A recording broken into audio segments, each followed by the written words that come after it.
que mi yiwno men tawi ɗum ɗo simin acci feƴƴi rek haray ɗum ɗo tampina e moƴƴa e nder leydi Sénégal ɗo. Donc mi windano ministre de l'intérieur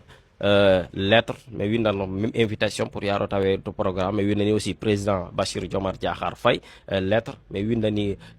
police nationale, mi windani woɓɓe go kadi ceernoɓe maɓɓe ɓen kadi mi windaniɓe ɓen ɗon kadi ɓe hani min hani joddade e maɓɓe, ɓe hani kadi ministre de l'intérieur on kadi mo hani mi wadde recevoir pour yo min yewtuɓe andinini communauté e Guinée on ko woni heɓde ɗo jafe-jafe e nder leydi Sénégal ko woni heɓde ɗo probléme e yii noon ko ɓe noddude pour yo ɓeyna yo ɓe raɗe ɗo ko enen haadi ɓeyna koye fulɓe haɗi ɓe golle yaara noon ko fulɓe ɓen jatti golleji maɓɓe ɓe woola ko ɗin piiji fof woni noddugol ala en ɗum noon minen noon ko en tant que min tawi min wata darade ɗum ɗo min deƴƴa komi yiwno ko feƴƴuno ɗo fi osanji ko lansano ɗo ko lancano ɗo e grande surface e ko way wakkono ko wonnoɓe extérieur wonno noddude États-Unis Canada nokkeli go wonno nodde yimɓe ɓe arɓe sakaza ko portoɓe jeekon walla domaine ji état e ngal ɗo kadi ko ɗum wonno e fuɗɗade ɗo Allah wallino min immike min ñippi yiite wonno nge huɓɓude yi'ude vidéo ji ka TikTok tawta kañum kadi gañoɓe men ɓe hiɓe ƴettude ɗin vidéo ji ɓe utilisera contre meɗen hande sa yii boutique ejo no defa omelette e nder boutique hande ɗum ɗon no haɗa on tigi no waɗa on vidéo no manto no holla no yeyde kañum gañoɓe maɓen ko on vidéo ɓe utilisata ɓe holla awa e hino ɗo ɓeɗo ɓe respecta loi o joni noon saabu maɗa a waɗɗo ɗum ɗon o a waɗi ha leñol ma fof yennama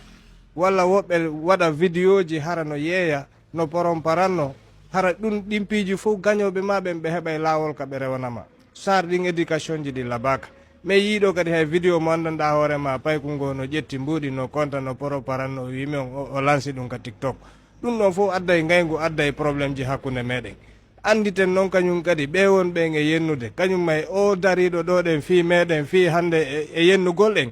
kañum fi wonɗo hoorejo maɓɓe on ko gaño meɗen hakkan gaño meɗen 100% on kadi noon no woodi ko woni mo e finance ude kan kadi no woodi ko ɓe woni e finance ude assalamu aleykum wa rahmatullah jama julɓe aray on fof on hiwrama o weltanama aray souvent miɗo inne Elage Boubacar Ba woni président FNBM fédération nationale des boutiquiers pour la modernisation hande hara miɗen ari e yewtitugol ɗo e tindidugol e meɗen par rapport organisation mo min wanno hecci hanki ɗo woni point de presse mo min wanno fi humpitugol e fi alertugol état Sénégal enjeu mo andiranta hoorema certains guinéen ɓe wonɓe ɗo no hari no heɓuno ko anini ko mapini en wonno koko yiwɗen ka réseau sociaux ji yimɓe no nodda yoɓe ar ɓe lanca place ji fulɓe ɗin ɓe ar ɓe lanca ɓe bonnana fulɓe ɓen walla ɓe raɗo fulɓe ɓen ɗo ko ɗum wanno ha min waɗi point de presse on o yawti donc Allah walli men kadi message ɗin kadi feƴƴi no hani no hande site ji international ji ɗin fof ƴetti relayi information o feƴƴi ko ɓurno marde important on kadi koye men immo en tant que organisation amen on noon wona organisation pour defandugol fulɓe ɓen tun ko immagol daro en tant que commerçant jo e tawaɗo e amen e mo tawaka amen se heeɓi bettede par ce que min yiwno min tawi ɗum ɗo simin acci feƴƴi rek haray ɗum ɗo tampinay e moƴƴa e nder leydi Sénégal ɗo donc mi windano ministre de l'intérieur lettre mi windano même invitation pour yaro tawe to programme mi windani aussi président Bassirou Diomaye Diakhar Faye lettre mi windani police nationale mi windani woɓɓe go kadi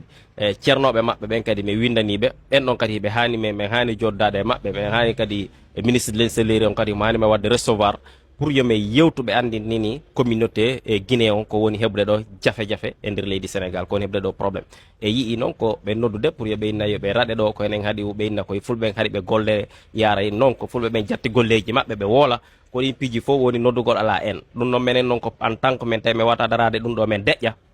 komi yiwno ko feƴƴuno ɗo fi osanji ko lansano ɗo ko lancano ɗo e grande surface e ko way wakkono ko wonnoɓe extérieur wonno noddude États-Unis Canada nokkeli go wonno nodde yimɓe ɓe arɓe sakaza ko portoɓe jeekon walla domaine ji état e ngal ɗo kadi ko ɗum wonno e fuɗɗade ɗo Allah wallino min immike min ñippi yiite wonno nge huɓɓude hari ko ɓe ƴetti beren almeti hunkum ɓe naaɗike soƴƴugol naata ka nder huuɗo Allah walli mi waɗi réagir rapide no yawiri weltano kadi autorité sénégalais ɓe par ce que ɓe ƴayaltini communiqué komin pari point de pression ɓay ɓe handicap komin waɗi kon fof kamɓe kadi ɓe immino nde ñanɓe 21 heures ou 22 heures comme ça ɓe waɗi sorti ka média ji ɓe inni ɓe yaltini ko fota tawa 6000 personnes ko andirata hoore ma ko jinda sécurise yimɓe ɓen ka leydi ɗo e bien ji maɓɓe ɗi woni place ji ɗin e golleji maɓɓe ɗin e yimɓe ɓen kono ɗum ɗon katara e weltanto les autorités sénégalais cette démarche ɗi ɓe waɗi ɗin kon vraiment haray c'est a chose à saluer ɓe weltanama moƴƴa ko denkten musidɓe men kon halfinten musidɓe men ɓen kon koye watta yiili moƴƴa ten accu kadi kala immiɗo kadi yaaɓa en yenna en wajita en wasi ara enen en ala darotoɓe hande ko min waɗi ɗo wona rôle amen ni no hanno heɓude woɓɓe goo darotoɓe defanda leñol ngol donte minen kadi noon meɗen hani darade defanda leñol ngol kono minen no min woniri noon en tant que organisation sénégalais haray si meɗen wadde goɗɗi goo kadi haray no woodi kamin hani hattude donc min waɗi fii mi yiyali hay goto immiɗo dari allah walli noon kadi magistrat ji buy mi windaniɓe leeta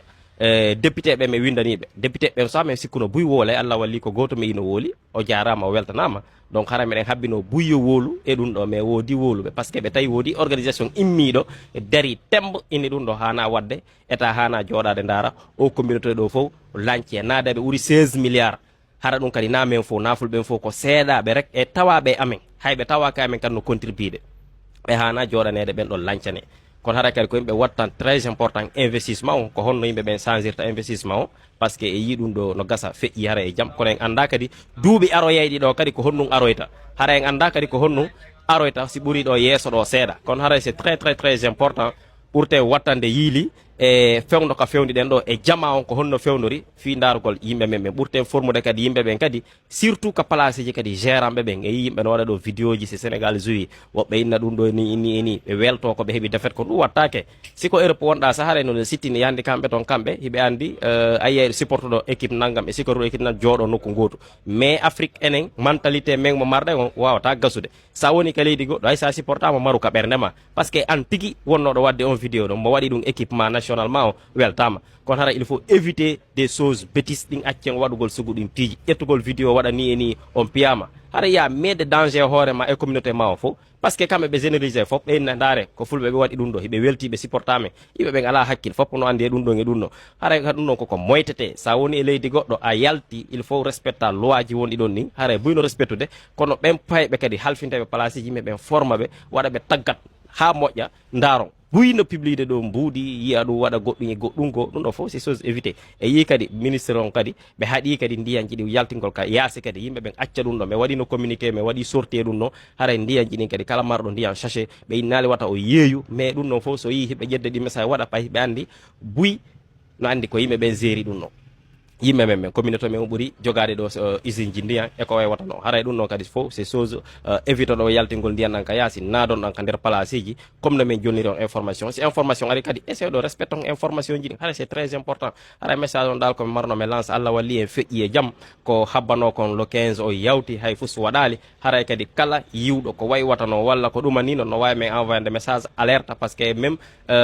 police nationale yaltini numéro vert ka wawi ɓe contactude haray yo wawi men signalude kadi numéro amen 76 733 93 74 haray ko ko yimɓe ɓen dal change comportement ji ɗi ka place ji meɗen anden ko message ji honɗi hanɗe yawtinde anden ko honno hanaka yewtede haray kadi na ko woni wo jaɓata nadde e polémique ɗi ala nafa kono haray en inni alhamdulillah rabbil alamin hande ko falnoɗen ko en heeɓi hay fus feƴƴali laamu ngun kadi immike darike defandi en